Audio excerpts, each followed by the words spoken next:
euh, et des filières qui sont soumises actuellement à de très fortes accélérations technologiques, dont évidemment l'électrification des motorisations, que ce soit électrification batterie ou hydrogène. Donc, on accompagne les acteurs dans ce domaine-là, que ce soit pour des nouvelles architectures véhicules électrifiés, mais également le développement de composants dédiés, depuis la batterie jusqu'à l'électronique de puissance. Donc voilà, je vais peut-être laisser la parole à Philippe pour qu'il puisse se présenter et puis présenter les actions du pôle SDE2. Oui, très bien. Merci Sébastien. Donc, Philippe Loyer, je suis chargé de projet pour le pôle de compétitivité SDE2. Mon rôle est donc de s'occuper du développement du pôle en région Pays de la Loire.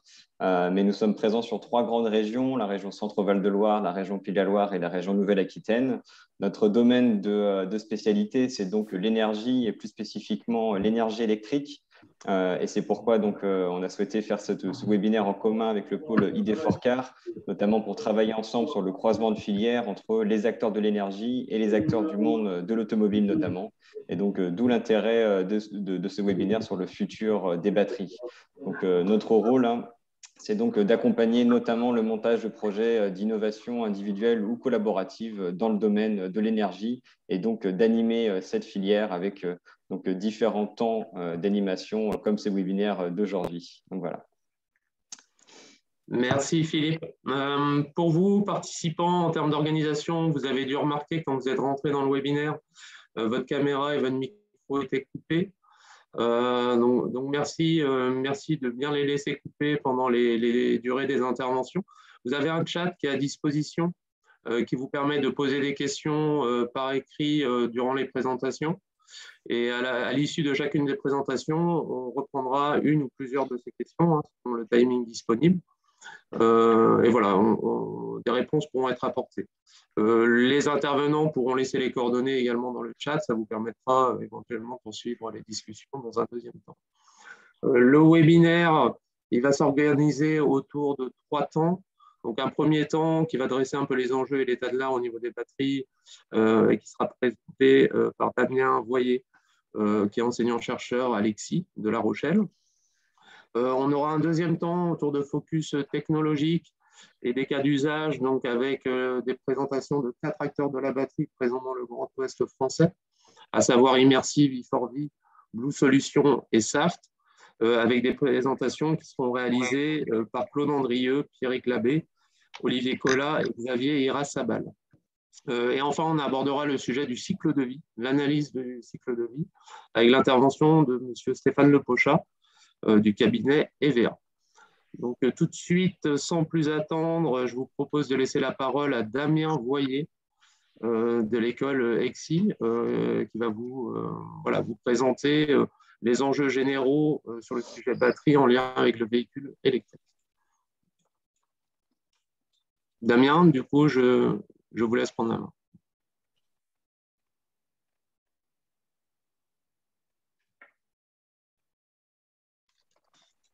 Ok, voilà, j'ai activé le son.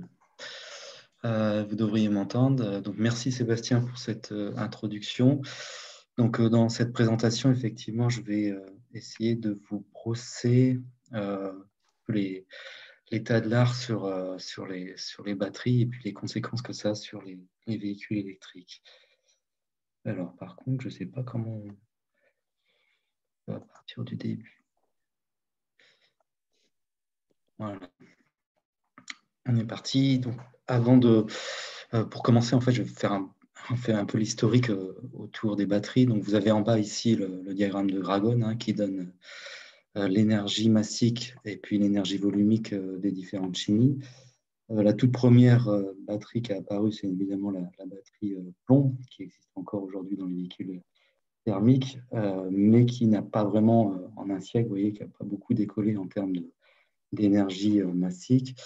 Et c'est finalement la première technologie qui est devenue utile pour l'automobile, c'est la technologie nickel métal-hydrure, donc qui est utilisée dans les véhicules hybrides chez Toyota et qui aujourd'hui permet d'avoir des énergies de 100 kWh par kilogramme, ce qui fait qu'encore aujourd'hui, c'est assez pertinent pour de l'hybride.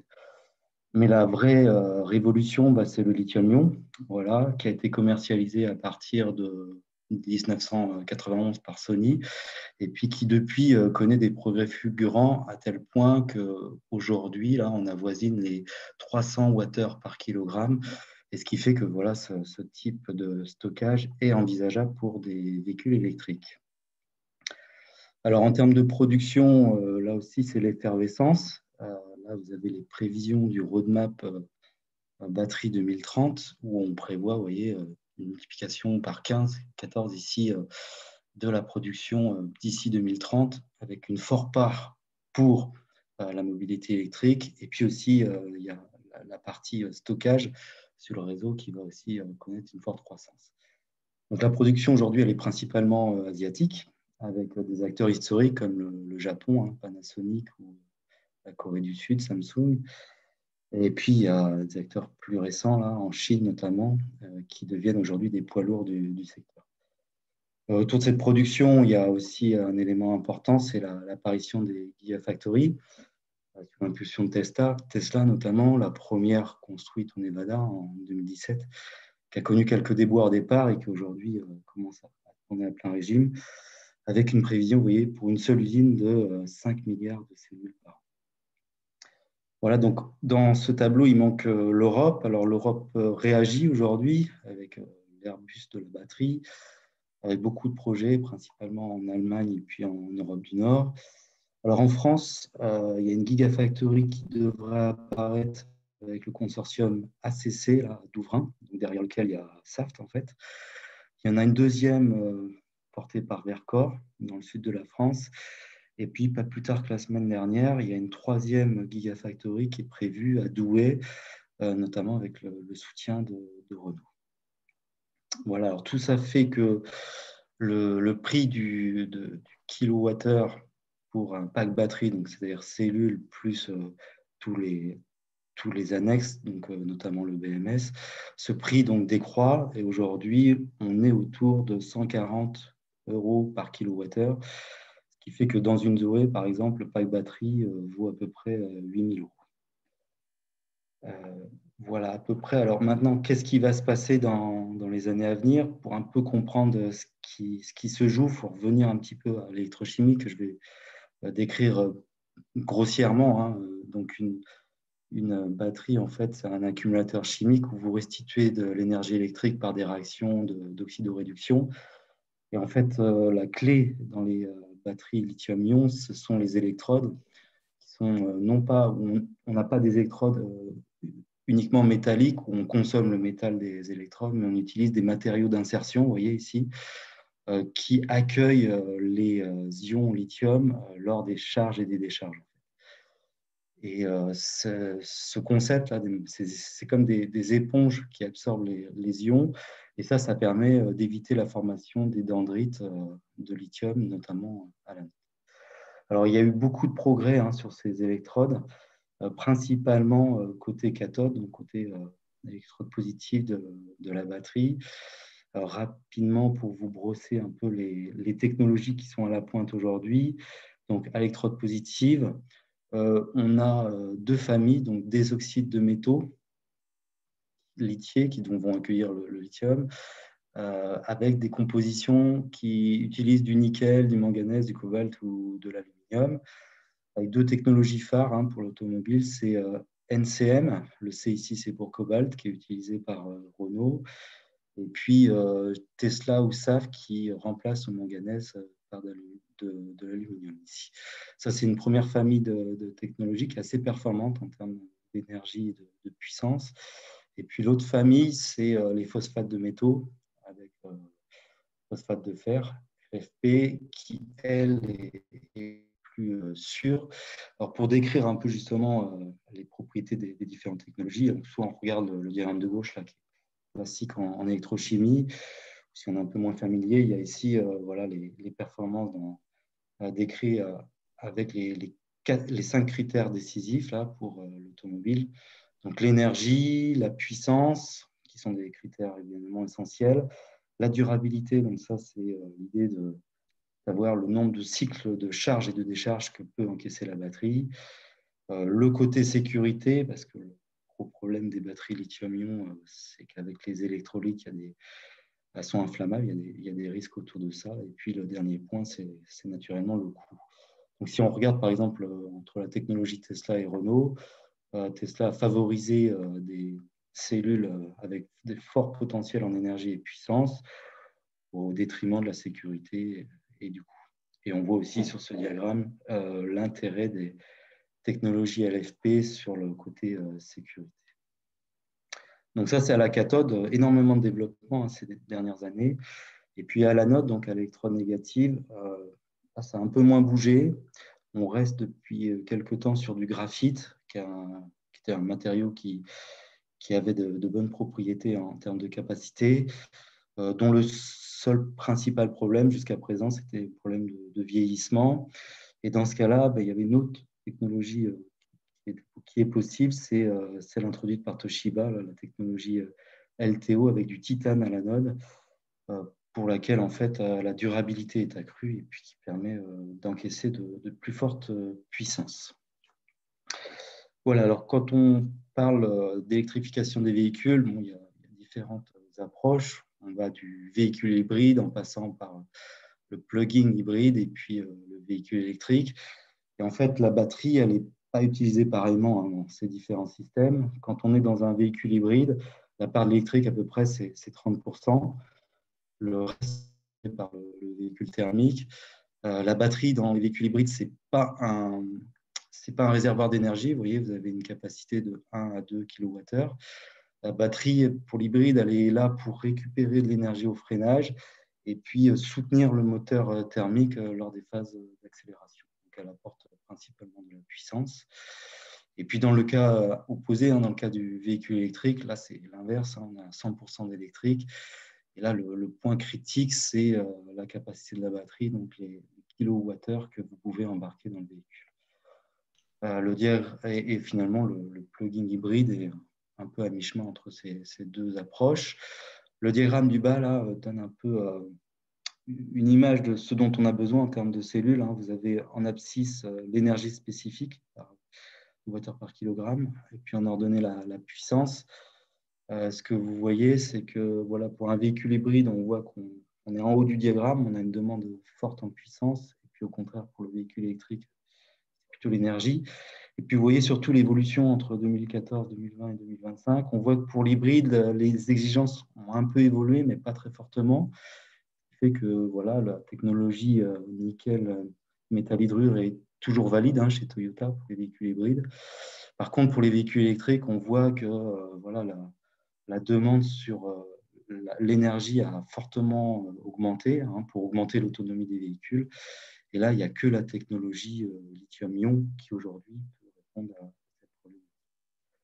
Un autre aspect sur les véhicules électriques, c'est la question de la durabilité et la façon dont on utilise les batteries, qui n'est pas du tout la même que ce soit un véhicule électrique ou hybride. Dans un véhicule électrique, on va faire des cycles complets, on va charger et décharger de façon complète la batterie.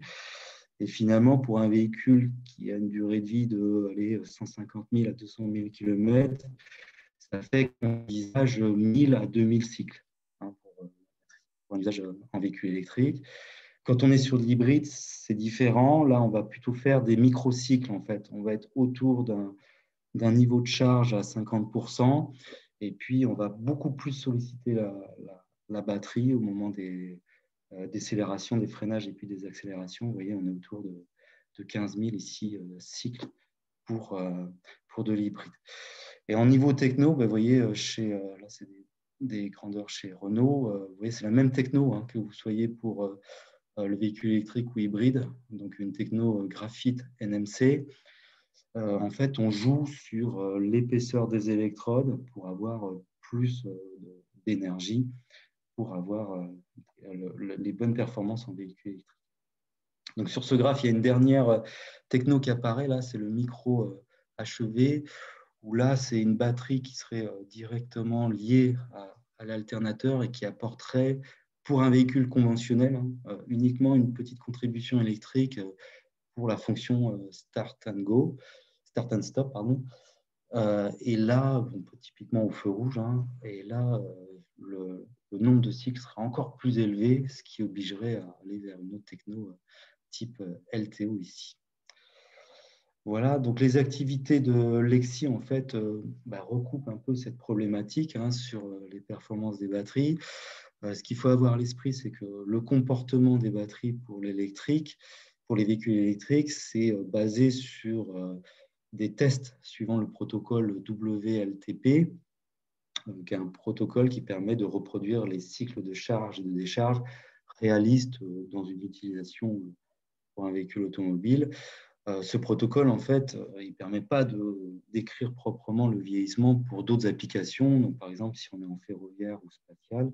Et donc là, il y a une demande pour faire des tests un peu plus spécifiques. Et c'est là où Lexi intervient avec un certain savoir-faire.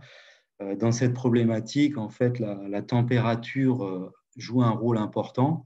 On est sur de l'électrochimie et naturellement, la température favorise les réactions et notamment les réactions parasites. Et donc, les essais sont généralement faits dans des enceintes climatisées. Voilà, par exemple, le type d'essai qu'on peut faire, c'est des essais longue durée. Vous avez sur le graphe du haut l'évolution de la capacité, le vieillissement de la batterie sur une durée quasiment de 2 ans. On voit l'effet du cyclage, donc, qui est spécifique ici, et puis l'effet du vieillissement naturel qu'on appelle le vieillissement canon. Voilà, on instrumente naturellement les cellules et puis ensuite on peut caractériser les cellules, notamment par impédance-métrie. En mesurant l'impédance suivant la fréquence, on peut identifier la réponse des différents compartiments de la batterie, anode, cathode et puis électrolyte. Voilà, pour en revenir maintenant aux véhicules électriques, l'une des questions clés, ça va être la recharge. Aujourd'hui, l'autonomie des véhicules, c'est 300-400 km. Et donc, il y a la nécessité d'une recharge rapide. Et en soi, ce n'est pas si simple que ça. Là, je vous ai mis les chiffres dans le cas de la Zoé, un pack qui fait à peu près 50 kWh. On est sur une recharge à 80%. La recharge, en fait, elle se fait en 2 temps, à courant constant, puis à tension constante. Et la fin de la recharge, elle est souvent très longue. Donc, on se contente pour avoir des performances raisonnables d'une recharge à 80%. Donc, vous voyez, avec le système Wallbox à la maison, on peut recharger à peu près en 7 heures. Et pour recharger de façon plus rapide, naturellement, il faut plus de puissance. Et là, on a des bornes publiques qui peuvent aller jusqu'à, pour une borne DC, 50 kWh. On est à peu près à 1 heure de charge, ce qui est raisonnable d'un point de vue électrochimique. On est à peu près à 1 C, donc ce n'est pas très, très exigeant. Donc, je ne peux pas non plus éviter de vous parler de Tesla une nouvelle fois avec les superchargeurs qui, eux, permettent des charges encore un peu plus rapides, toujours des recharges partielles, ici en 30 minutes. Donc, ce qu'il faut avoir à l'esprit, c'est qu'il y a une limite à cette recharge rapide. On peut difficilement envisager de faire le plein en 5 minutes comme pour un véhicule thermique. Voilà, c'est une question des puissances en jeu. Si on devait mettre 5 minutes pour recharger la batterie de la Zoé, il faut à peu près une puissance de l'ordre du mégawatt. Donc, 400 volts, ça fait 2500 ampères. C'est des choses qui, d'un point de vue logistique, sont difficilement envisageables. Puis, un deuxième point, c'est qu'une recharge en 5 minutes, c'est une recharge à 2 C. Et ça, pour les batteries lithium-ion aujourd'hui, c'est assez exigeant et ça provoquerait un vieillissement un peu accéléré de ces batteries. Voilà, alors les évolutions à venir autour du lithium-ion. En gros, la tendance, c'est réduire la proportion de cobalt. On voit la stoichiométrie NMC là, qui est passée de 622 à 811. On a aussi l'anode qui commence à devenir une limite, l'anode en carbone. Donc, on commence à ajouter du silicium qui pose des problèmes de stabilité. Donc, on n'en met pas encore trop aujourd'hui. Donc, on arrive aujourd'hui à des densités de puissance de 300 Wh par kilogramme. En augmentant la proportion de lithium à la cathode, on va encore un peu progresser, mais on sent qu'on atteint un plafond de verre. Là, on n'arrivera pas à avoir des véhicules avec des autonomies de 800 km avec cette technologie-là. Donc, il va falloir envisager une nouvelle technologie. Alors, sur ce secteur, il y a dans les cartons pas mal de technologies. Là, je vous ai mis la projection de chez Renault. En rouge, c'est là où on en est aujourd'hui. Ce qui serait à venir, donc il y a pas mal de techno, je vous disais, donc lithium air, lithium soufre, lithium solide. Voilà, autour de ça, il y a des recherches fondamentales. Par rapport au roadmap batterie 2030, il y a un axe qui est dédié à ça, avec l'idée d'un partage plus important des données, d'utiliser de l'intelligence artificielle pour essayer d'accélérer les développements. En tout cas, ce qui semble se dégager, c'est ce qui apparaît dans la projection de Renault, mais pas seulement, c'est le lithium solide. Donc, l'idée, c'est de remplacer l'électrode liquide par du solide, donc qui serait moins dangereux. Il n'y aurait plus de solvant organique inflammable. Ça permettrait d'utiliser une électrode métallique à l'anode, donc d'augmenter la densité d'énergie. Ça serait plus facile à assembler. Donc, il y a un précédent à ça, c'est les batteries lithium-métal polymère de la Blue Card Bolloré, dont vous avez les caractéristiques ici, 120 Wh par kilogramme, avec l'inconvénient tout de même de devoir maintenir la température à 70 degrés, puisque finalement la difficulté ici, quand on a un électrolyte solide, c'est de réussir à faire un électrolyte qui conduit donc les ions lithium entre les deux électrodes et qui soit stable. Donc au niveau académique, il y a eu deux grosses avancées là, dans les 10 dernières années. Donc, il y a une équipe japonaise déjà qui a réussi à mettre au point un électrolyte solide conducteur à température ambiante, ça c'était en 2011. Et puis, pas plus tard que l'an dernier, Samsung qui a fait une annonce donc, dans une revue scientifique avec un assemblage où à l'anode, c'est de l'argent carbone et voilà, la cellule a des bonnes performances en termes de durabilité, 1000 cycles, avec des densités d'énergie assez fortes qui permettraient d'envisager une autonomie typiquement de 800 à 900 km. Mais ça reste encore des prototypes de laboratoire. Un autre axe qui apparaît dans le roadmap. Damien, juste Sébastien, il vous reste 2-3 minutes de présentation. Ouais, c'est très bien. Désolé. Je slide, donc c'est nickel. Donc, dans le roadmap, je voulais vous parler des deux autres axes du roadmap. Il y en a un qui est sur l'idée d'augmenter la durée de vie des batteries, puisque les batteries ont aussi une empreinte carbone quelque part, notamment à la fabrication. Et l'idée, elle est un peu futuriste, mais il y aura forcément des retombées technologiques. L'idée, c'est de faire des diagnostics un peu plus fins que ce qui se fait aujourd'hui, en insérant notamment des fibres optiques à l'intérieur même des cellules. Et puis, à partir de ce diagnostic, d'élaborer, de mettre en œuvre des thérapies avec des matériaux autoréparants qui seraient insérés dès la fabrication dans la batterie et qui seraient activés par des stimuli qui seraient envoyés par le BMS. Ça, c'est un petit peu futuriste, mais bon, ça va sûrement avoir des retombées, comme je vous le disais. Et puis, le deuxième élément clé du dernier axe du roadmap, c'est la question du recyclage. Donc, d'une part, pour les véhicules électriques, on considère qu'une fois que la charge on a perdu une capacité de 20%, le véhicule n'est plus viable pour l'automobile, pour des questions de sécurité. Et donc, il pourrait avoir une deuxième vie en stationnaire, où là, il y a quand même une difficulté, puisqu'il faudrait reconditionner les packs pour refaire des choses avec des puissances suffisantes pour pouvoir stocker de l'énergie sur le réseau électrique. Et puis, le dernier point autour de la fin de vie des batteries, c'est le recyclage, avec l'idée d'améliorer les process actuels, donc la pyrométallurgie et l'hydrométallurgie, en insérant voilà, un recyclage direct des électrodes. On reconditionnerait les électrodes en refonctionnalisant les matériaux plutôt qu'en passant par les process habituels. Donc voilà à peu près ce qui est en vue. Alors pour finir, vous voyez énormément de progrès sur les batteries lithium-ion en quelques années, qui fait qu'aujourd'hui le véhicule électrique devient presque raisonnable. Pour la question de l'autonomie, va falloir quand même une rupture technologique. Le lithium-ion d'aujourd'hui ne suffira pas. Et puis, il y a quand même la question de l'empreinte écologique des batteries, avec la question de recyclage dont je viens de vous parler. Et puis aussi, l'idée de penser des batteries un peu plus éco-compatibles avec peut-être d'autres chimies, notamment les batteries sodium, qui commencent à être commercialisées, qui ont pour le moment un intérêt pour le stationnaire, mais qui sont un petit peu lourdes pour le côté automobile. Voilà, j'ai à peu près terminé. Merci, merci Damien pour cette présentation très complète sur l'état de l'art des batteries. On a peut-être le temps pour une question. Philippe, on va faire ça de façon très participative.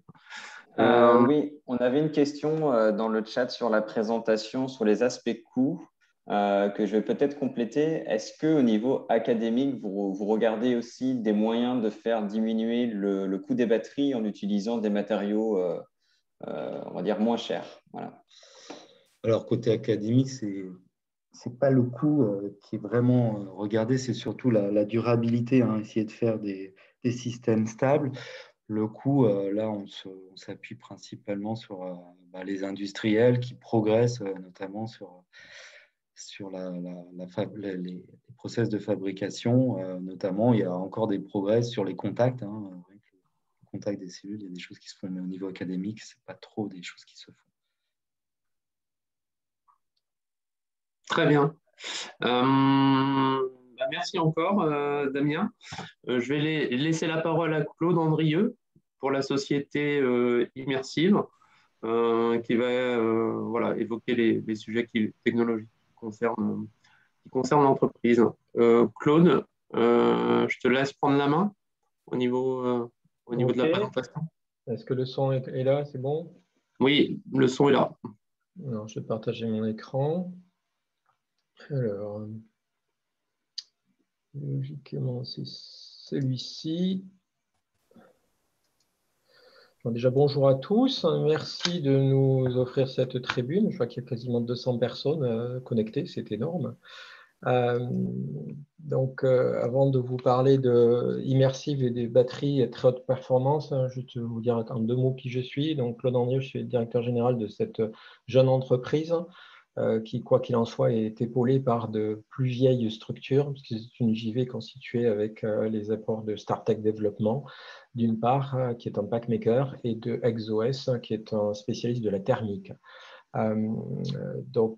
Moi-même, je viens du secteur de l'automobile, je suis ingénieur motoriste, hein. J'ai passé une bonne partie de ma carrière chez Renault et je suis en repartie du diesel, puisque je suis architecte de moteur diesel.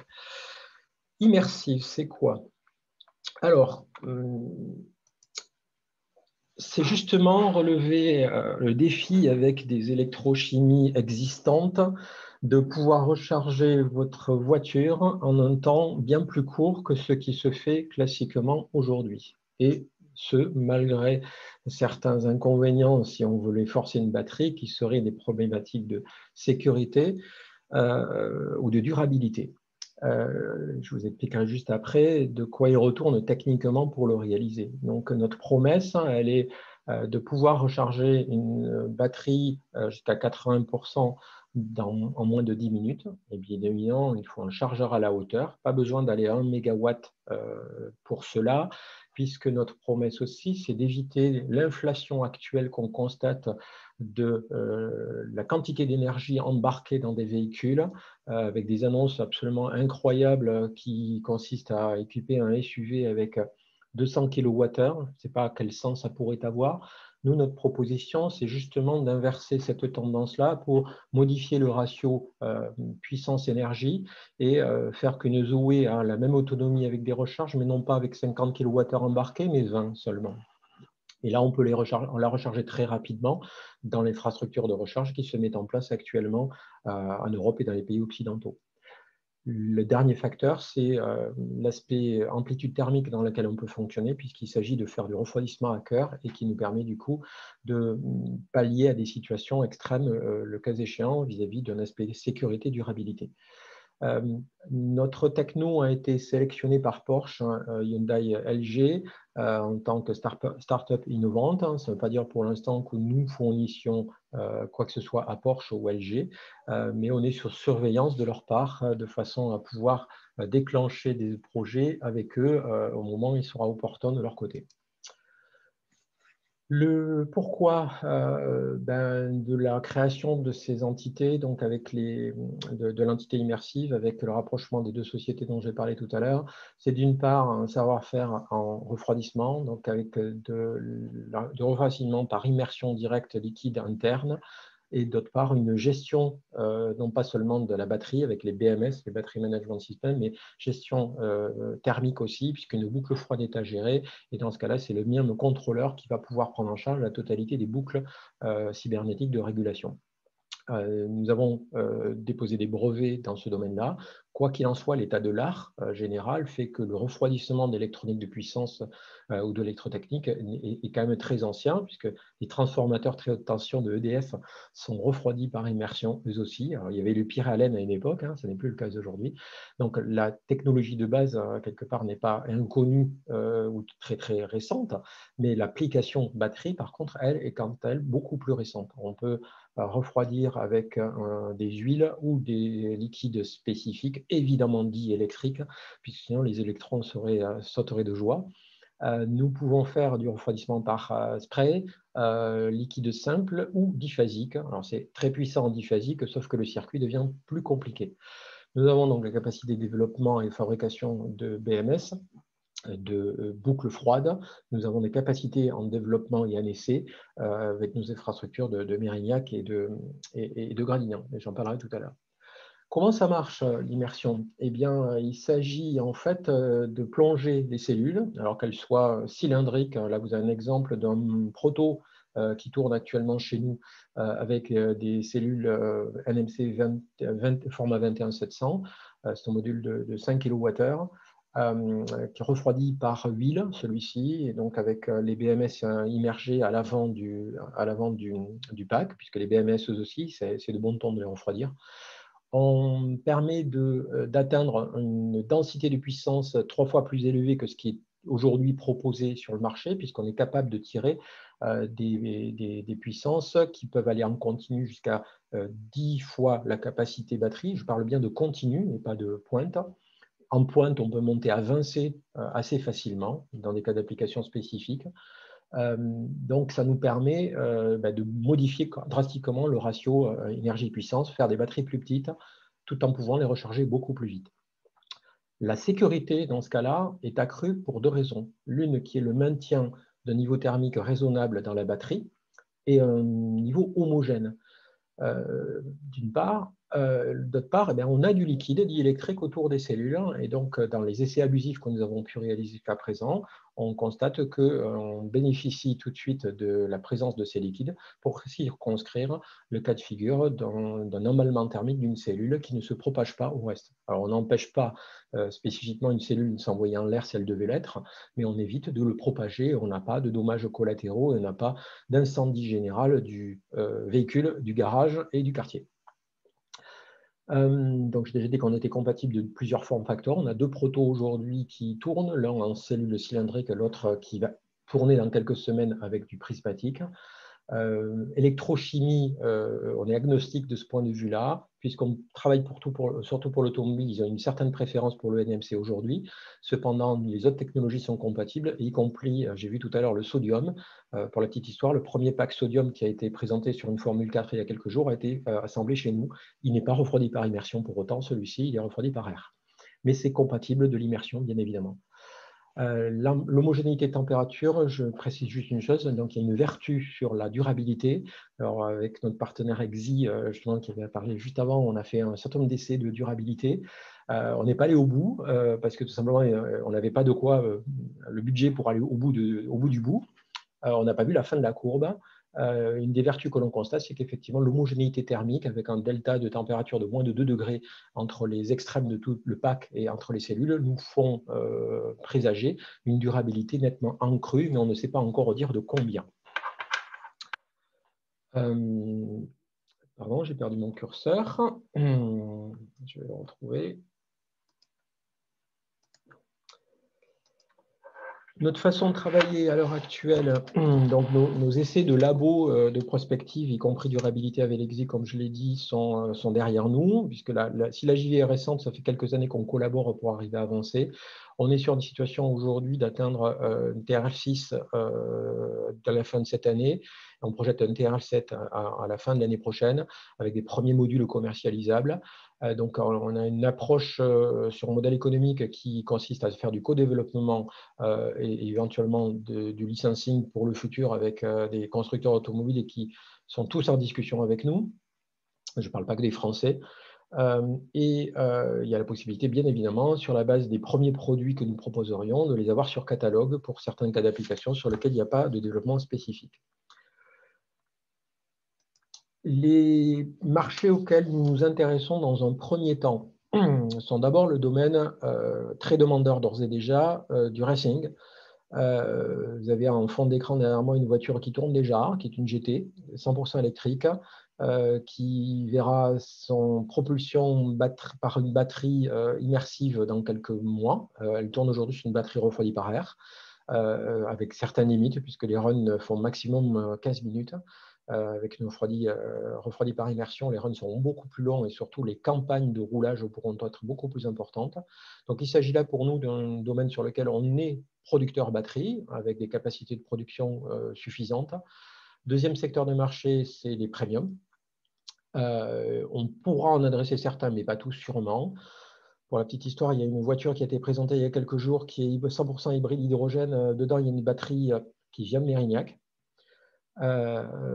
Et enfin, un beau jour, il y aura, via du licensing potentiellement, le Buzz Par 4 qui pourrait s'intéresser, avec donc la promesse relevée pour Monsieur Tout-le-Monde de faire le plein de sa voiture en, pas 5 minutes, mais en 10 minutes. C'est déjà beaucoup plus sympa que le faire en une demi-heure ou en une heure.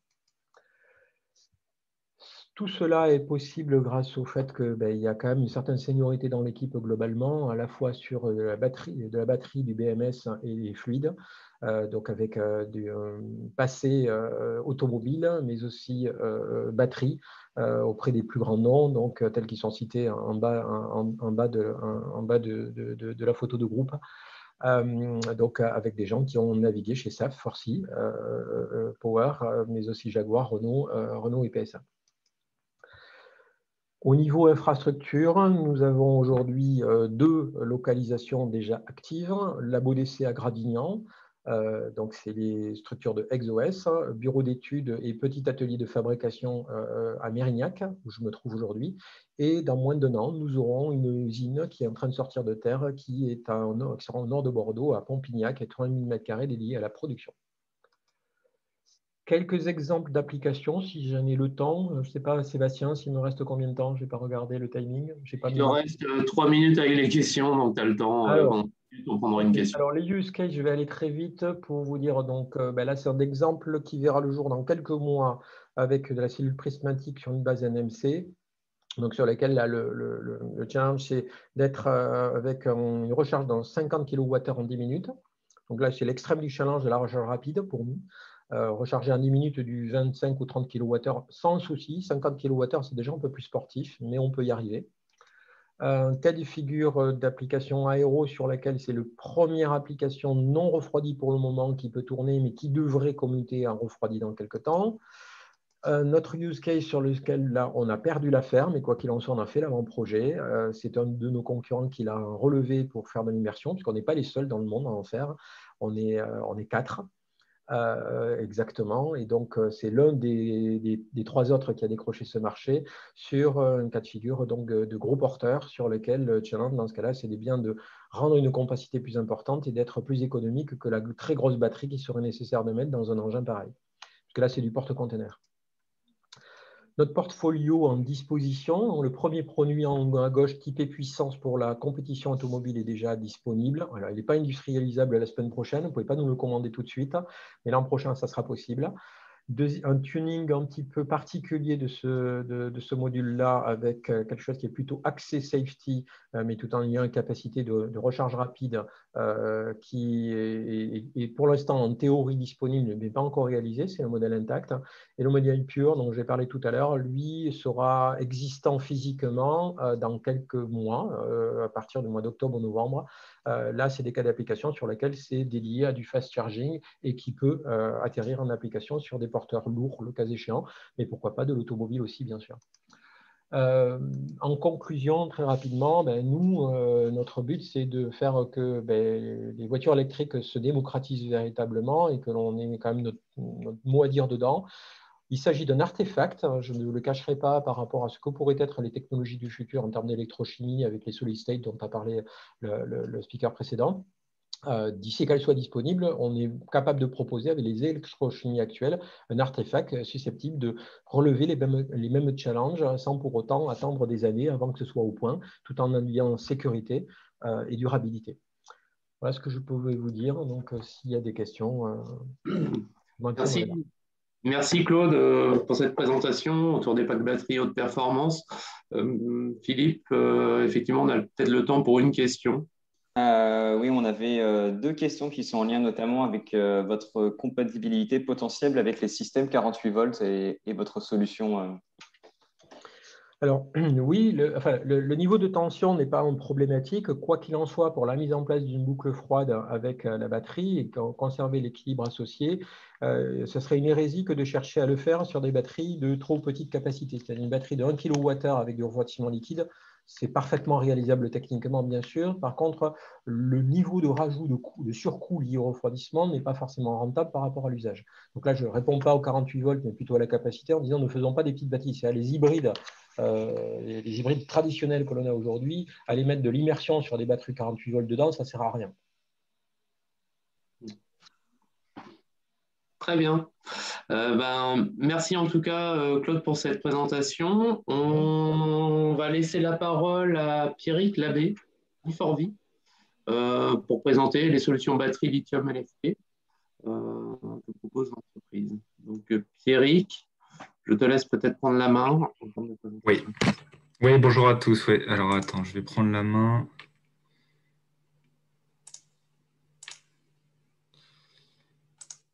Est-ce que ça fonctionne bien? Oui. C'est bon? C'est parfait.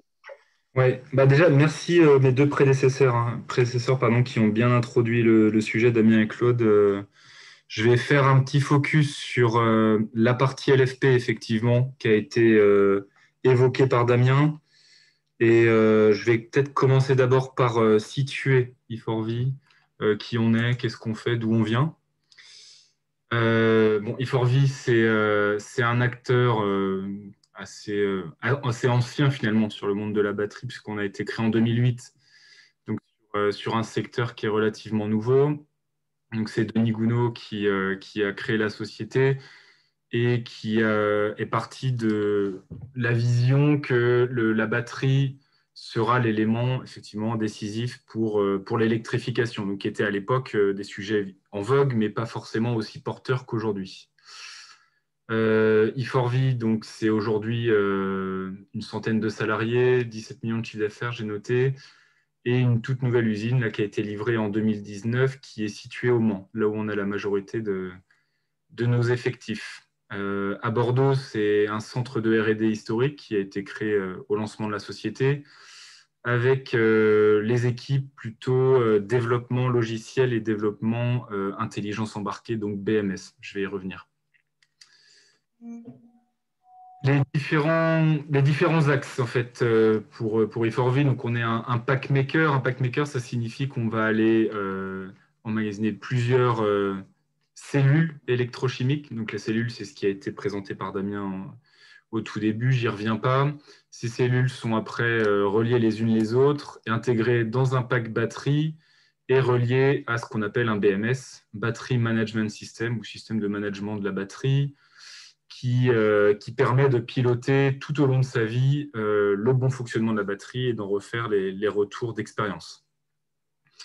Donc là, le credo qu'on a gardé en tête depuis le début, c'est la durabilité pour une bonne fiabilité et une sécurité de nos packs batteries, parce que c'est un des éléments clés de toutes les batteries lithium. Il ne faut pas un emballement thermique et donc un départ de feu ou un départ en torche de notre pack batterie. Le choix du LFP, du coup, cette slide, elle est redondante par rapport à ce qu'on a pu voir depuis le début. Donc, Effectivement, nous, on s'est focalisé sur le LFP. Aujourd'hui, il y a deux technologies majoritaires. J'en ai présenté 5, mais je vais me focaliser sur 2 des technologies lithium. Le NMC, qui présente une densité d'énergie intéressante, et le LFP, qui présente une durée de vie intéressante. Pourquoi on est parti sur le LFP? La durée de vie et la sécurité. Donc la sécurité, j'en ai déjà parlé. La durée de vie permet aujourd'hui à nos clients et aux gens qui travaillent sur nos batteries de se projeter dans le temps. Donc que ce soit au niveau de la garantie proposée à leurs propres clients, que ce soit au niveau du TCO, qui est un des éléments clés de la batterie également, le client peut se projeter et travailler sur 7 à 10 ans en toute sérénité, en sachant que après il y a la possibilité de travailler sur de la location de batterie, différents leviers qui permettent, avec une visibilité dans le temps, de rentabiliser l'utilisation d'électrique et donc le rend compétitif par rapport aux thermiques actuelles. Après, il y a quelques technologies comme le LTO qui vont présenter une forte puissance délivrée, mais qui ne va pas forcément permettre une autonomie réellement intéressante sur de la partie voiture électrique. C'est plutôt pour utiliser pour des bus et avec recharge entre chaque station ou voilà, d'autres applications que ce qu'on va évoquer aujourd'hui. Alors, les solutions batterie, donc là on a un des packs de notre catalogue, un pack 48 volts qui est présenté. Il y a les différents éléments qui sont présents dans un pack batterie. Nous, les packs batterie qu'on travaille, ça va de 2 kWh à peu près voilà, plusieurs centaines de kWh. Donc là, après, on parle plutôt d'armoire d'énergie, donc c'est plutôt pour des applications stationnaires. Les tensions, ça va de 12 à 600 volts, en sachant que le standard aujourd'hui, c'est de travailler du 48 et du 77 volts. Et par la modularité des packs batteries, les placer en série et en parallèle et aller, par un jeu de Lego, proposer la solution adéquate à l'application visée. Les packs batteries catalogue ont tous passé les homologations, notamment la R100 Révision 2, qui est la plus demandée, et ont passé des tests de durabilité pour valider le nombre de cycles et la tenue dans le temps du pack batterie. Qu'est-ce qu'on va retrouver dans un pack batterie? Donc là, on voit le numéro 1, ça représente une des cellules électrochimiques qui est positionnée dans le pack. Ces cellules sont reliées entre elles et vont ensuite être gérées par des connecteurs de données, des connecteurs de puissance qui vont remonter des informations au numéro 6, donc qui est le BMS. Pour les éléments de sécurité, on va avoir des relais et des fusibles qui vont en permanence assurer le bon fonctionnement et en cas de dysfonctionnement, couper le pack batterie de son ensemble. Aujourd'hui, donc le BMS, c'est l'élément clé. J'y suis revenu plusieurs fois. Nous, on est propriétaire du design de notre BMS. On l'a développé déjà depuis 2008, la première version, et on en est aujourd'hui à la version 10, avec à chaque fois implémentation de nouvelles fonctionnalités. Le BMS permet de communiquer, que ce soit avec son environnement, donc le véhicule, permet de communiquer également avec nos ingénieurs par la remontée d'informations, que ce soit en Bluetooth, en information sur le cloud, ou bien on récupère les infos en USB directement sur le pack batterie. Il va s'assurer de la tension au bord de chacune des cellules, le courant présent, ainsi que la température pour vérifier en cas d'emballement thermique et couper le pack. Il s'assure également de l'état de charge et l'état de santé. Donc ça, c'est des remontées d'informations intéressantes en cas d'une gestion de flotte également. On a développé un outil SAS qui permet de globaliser toutes les informations de nos packs batteries et qui remonte pour de la gestion de flotte en cas de management d'une flotte de véhicules. Le BMS régule également l'équilibrage intercellule, s'assurer qu'il n'y ait pas des tensions différentes sur les différentes cellules présentes dans un pack, parce que ça pourrait avoir des conséquences assez dramatiques. C'est un des points clés à vérifier. Sans transition, là, je passe sur quelques applications. Comment on peut aujourd'hui utiliser la batterie? C'est pour vous montrer que le véhicule électrique ou la voiture électrique n'est pas la seule application. Et aujourd'hui, on a déjà une transition qui est amorcée. Le pack batterie a atteint son point d'inflexion économique et aujourd'hui, on retrouve des dizaines d'applications. Donc, moi, j'ai marqué dans la première slide, j'y suis pas revenu, mais on a équipé plus de 35 000 véhicules. Là, j'ai différentes applications qui sont présentes. On reconnaît en haut la Citroën Ami, donc, qui est la nouvelle voiture sans permis sortie par le groupe Stellantis l'année dernière, donc, qui est équipée par des batteries Forvi. Bon, là, pour le coup, c'est de l'automobile. Après, je vais passer plutôt sur des applications autres. Les packs batteries sont présents dans des ferries. On retrouve en bas à droite un Aveva, donc, qui est un des bateaux qui visite les calanques de Marseille en hybride. Donc, pour les zones protégées, va switcher sur le moteur électrique. On a également une transition qui est arrivée déjà dans le monde agricole avec des enjambeurs de vignes. On a plusieurs dizaines d'enjambeurs de vignes qui sont équipés en full électrique de batteries Forvi. Donc, ce sont des applications complètement différentes. Ce sont des packs batteries complètement différents. Mais on voit que en travaillant des solutions modulaires, on peut aller adapter la chaîne de traction, finalement, la chaîne de traction globale, pour trouver une solution aux besoins. J'ai mis un petit peu d'aéroportuaire, effectivement, avec des grandes power units. Ce sont des petits véhicules qui vont apporter de l'énergie sur le tarmac aux endroits où il y en a besoin. Et également le tracteur logistique donc, qui a été présenté par Claude précédemment. Ce sont les tracteurs Gossin qui ont été équipés de plusieurs technologies. On a également du LFP qui est présent dedans.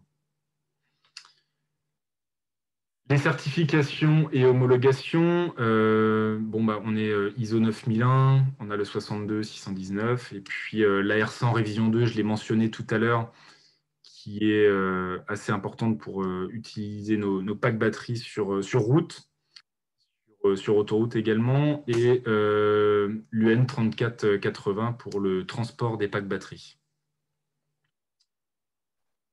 J'ai gardé un petit peu de temps volontairement pour des questions afin qu'on cible les envies un peu des intervenants. Voilà, je ne sais pas s'il y avait des questions, je n'ai pas eu le temps de regarder du coup. Merci, merci en tout cas Pierrick pour la présentation. Philippe, est-ce qu'effectivement il y a des questions au niveau du chat, pardon? On n'a pas encore de questions au niveau du chat. Peut-être Pierrick, pourrais-tu un petit peu nous décrire comment vous voyez un petit peu vos futurs développements au sein d'e4V, notamment pour accroître vos performances? Est-ce qu'il y a des sujets en particulier que vous travaillez en interne chez e4V? Oui, alors il y a plusieurs sujets. Déjà, comme tout acteur de la batterie, on doit être au fait sur les évolutions technologiques sur le monde de la cellule. Et donc aujourd'hui, on a des partenaires cellules qui sont basés en Chine. On suit évidemment les gigafactories qui vont arriver en Europe et plus particulièrement en France prochainement. Donc pour améliorer que ce soit la durabilité, le SAV aussi cellule, la proximité et puis la densité volumique et massique qu'on peut embarquer. Au niveau du pack, là, dans les développements, donc pour le coup plutôt internes, à e4V, on travaille des solutions plus légères, en aluminium, pardon, et on travaille également la compacité et la possibilité d'intégrer des cellules dans des packs beaucoup plus compacts, beaucoup plus denses. Très bien, merci Pierrick. Est-ce que Sébastien, on a le temps pour une deuxième question? Ouais, on a eu plein de questions dans le chat entre-temps. Du coup, il y avait plein de questions. Donc, Pierrick, tu pourras laisser tes coordonnées dans le chat. Mais vous les retrouverez en haut à gauche, mais je vais écrire dans le chat mes coordonnées. Ouais. Mais effectivement, il y avait des questions. Il y a notamment une question autour du recyclage. C'est c'est quoi la position d'e4V sur le sujet du recyclage et notamment la prise en compte des nouvelles normes en discussion au niveau européen. C'est une très bonne question. e4V, on est depuis, je dirais, 2015 impliqué dans cette question-là, puisqu'on a eu un premier projet, donc la MIA, ça rappellera peut-être des souvenirs à certains d'entre vous, dès les années 2011-2012. Et donc, on a eu des premières batteries en retour et en recyclage dès les années 2015-2016. Donc, 2 voies pour le recyclage, et je vais un peu répéter ce que Damien a expliqué, parce qu'au finalement, c'était très appliqué à ce que nous on fait. On y voit une seconde vie, parce qu'avec le LFP, pas de rupture de capacité, c'est-à-dire que la capacité d'une batterie LFP dans le temps décroît, comme toutes les batteries, mais on n'a pas comme, par exemple sur le NMC, une rupture de capacité au bout de 1000-1500 cycles. Et donc, en fin de vie, une batterie est toujours capable de produire 80% ou 75% de ce qu'elle produisait au tout début de sa vie. Donc, on l'utilise en stationnaire. On a développé une business unit de stationnaire. On a déjà fait des conteneurs de stockage à partir de packs ayant déjà eu une vie dans la mobilité. Et la seconde voie, c'est le recyclage avec des partenariats d'experts, enfin de personnes, d'usines spécialisées là-dedans. Le lithium se recycle de mieux en mieux. Je ne sais pas si vous avez eu l'occasion de lire un petit peu la presse, mais d'année en année, on récupère de plus en plus de matériaux dans les packs batteries. Et donc, on est en partenariat avec une société qui s'appelle la SNAM, voilà, qui est assez connue dans le milieu. Très bien, Pierrick. Effectivement, ça rebondit sur le sujet de la recyclabilité, parce qu'il y a d'autres questions autour de ça. Et on aura l'intervention du cabinet EVA, de Stéphane du cabinet EVA, sur la dernière intervention du webinaire qui abordera les sujets, notamment analyse du cycle de vie. Voilà. Donc, merci encore. Sans plus tarder, je vais laisser la parole à Olivier Collat du groupe Blue Solutions. Je lâche la main. Voilà, merci. Bonjour.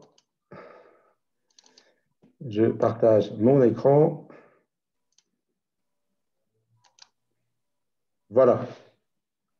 Parfait. Merci Olivier Collat, dont je suis directeur des affaires publiques de Blue Solutions, l'entreprise, la filiale du groupe Bolloré. Et je vais vous parler de batteries tout solides, ces fameuses batteries tout solides dont on entend beaucoup parler ces temps-ci, en m'appuyant sur évidemment notre exemple au niveau de Blue Solutions, mais aussi de ce que fait l'Europe, de ce que fait la recherche académique et de toutes ces annonces qu'on entend autour de QuantumScape, Solid Power, qui parlent aussi beaucoup de ces batteries tout solides. Donc moi, je ne suis pas un chercheur, je suis ingénieur, mais je ne suis pas un électrochimiste. Donc, pour toutes les questions extrêmement techniques, je prendrai évidemment les questions et je pourrai vous répondre un peu plus tard. Bon, rapidement, au niveau de Blue Solutions, vous savez qu'on est une filiale de groupe Bolloré, entreprise bretonne importante, qui a trois business units, le transport, la logistique, la communication et donc le stockage d'énergie, avec donc cette batterie lithium métal polymère que nous fabriquons à la fois en Bretagne, à Quimper, avec 2 usines, une usine importante à Quimper, à Ergué-Gabéric, et puis aussi une autre usine à Montréal, au Canada. Donc, cette technologie tout solide, nous la maîtrisons après plus de 20 ans de R&D, à peu près 2 milliards d'euros d'investissement. Donc, c'est un investissement fort. Il faut du temps pour faire des batteries. Je pense qu'on en est tous conscients aujourd'hui. Donc, c'est une technologie tout solide. Ça veut dire que l'électrolyte liquide, dont on a parlé tout à l'heure et qui est importante pour la technologie lithium-ion classique, est remplacé par, en tout cas en ce qui nous concerne, un film polymère. Et c'est du tout solide lithium-métal, ce qui a son importance. Donc, l'anode n'est pas du graphite, c'est un film mince de lithium-métal. Donc, le groupe Bolloré a l'habitude des films minces, puisque à la base, il y a 200 ans maintenant, nous étions une papeterie, donc nous fabriquions du papier fin, papier Bible, papier à cigarette, et aujourd'hui, on fabrique aussi des papiers plastiques, des films plastiques pour les condensateurs, des films diélectriques, et pour aussi d'autres usages. Donc, on maîtrise bien cette extrusion, en fait, ces films minces, et avec cette maîtrise, on fait donc ces batteries lithium-métal polymère, des cellules de 3,4 volts avec une bonne densité. Ouais. On parlait de 120 Wh par kilo tout à l'heure. Aujourd'hui, on est plutôt à 250. Des modules qu'on intègre dans des racks en Afrique ou dans le bus aussi à Quimper, des grands bus 12 mètres. Vous avez à peu 200 à Paris. Les petits bus 6 mètres, vous en avez à peu près 500 dans le monde entier. On vend cette technologie aussi qui est intégrée notamment au niveau de Daimler, au niveau d'Actia, dans les ports en Afrique. En Afrique parce que cette technologie a quelques avantages et aussi inconvénients, quelques contraintes, on va en parler. Le premier avantage, on l'a vu, le premier avantage du tout solide, c'est cette électrolyte solide qui est bien plus sûr qu'une électrolyte liquide qui est inflammable. Un avantage qui va avec, c'est que la gestion thermique de cette batterie est beaucoup plus simple, puisque cette batterie fonctionne sans climatisation. Une batterie lithium de degrés d'écart, il a besoin d'être refroidi, en particulier au moment de la charge ou des charges avec beaucoup de puissance. Ce qui n'est pas le cas pour les batteries tout solides qui fonctionnent entre 60 et 120 degrés, avec une contrainte des 60 degrés dont on parlera tout à l'heure. Donc, c'est une batterie qui est insensible à la chaleur. Des performances un petit peu identiques à celles du lithium-ion, donc 4000 cycles de vie environ. Pas de vieillissement calendaire pour ce type de batterie aussi. Elles vieillissent malheureusement, mais la capacité de la batterie demeure identique tout au long de sa durée de vie, jusqu'à les 300 derniers cycles. C'est une batterie qui supporte le free floating, donc elle peut être chargée à 100%, rester chargée à 100%, ce qui n'est pas tout à fait le cas pour le lithium-ion, et c'est une batterie qui a un rendement à peu près identique au lithium-ion. Alors, l'avantage de ces batteries tout solides lithium-métal est aussi qu'elles n'ont pas de cobalt, elles n'ont pas de nickel, pas de solvant aussi, notamment dans la fabrication. Donc, au niveau de leur analyse cycle de vie, elles sont plutôt supérieures aux batteries lithium-ion et elles vont davantage se recycler. Vous avez à droite de votre écran deux photos. D'abord, la photo en haut à droite de notre site industriel à Quimper, vous voyez, qui est relativement important. Et en bas, vous avez la photo de notre prototype de recyclage. Nous allons construire un bâtiment donc, cette année et l'année prochaine pour recycler nos batteries. Le recyclage de ces batteries lithium-ion est très différent, en fait, lithium-métal. On va faire un processus de laminage à chaud qui va nous permettre de faire fondre ce lithium-métal et on va récupérer, alors nos chimistes nous disent 105% de lithium parce qu'on va aussi récupérer non pas seulement le lithium-métal, mais aussi une partie du lithium du LFP, puisque nous utilisons une technologie lithium fer phosphate. Le challenge maintenant, ça va être aussi de purifier ce lithium-métal. Donc, on cherche encore des partenaires pour purifier ce lithium-métal et le réutiliser dans un cycle vertueux dans nos batteries que l'on compte bien faire à partir de 2022. Donc, voilà pour Blue Solution. Au niveau de l'Europe, on en a un petit peu parlé tout à l'heure, le premier intervenant. Monsieur Colas, oui. Excusez-moi, en fait, on voit votre mode présentateur et du coup, sur certaines slides, c'est un peu petit parce qu'on voit vos deux slides. Est-ce que ce serait possible d'enlever le mode présentateur dans votre présentation? Bien sûr, bien sûr. C'est mieux? Oui, normalement, si vous faites, je pense, Shift F5, on devrait voir votre… c'est ça qui ne marche pas. Shift F5. Quand vous revenez sur l'interface précédente, ouais.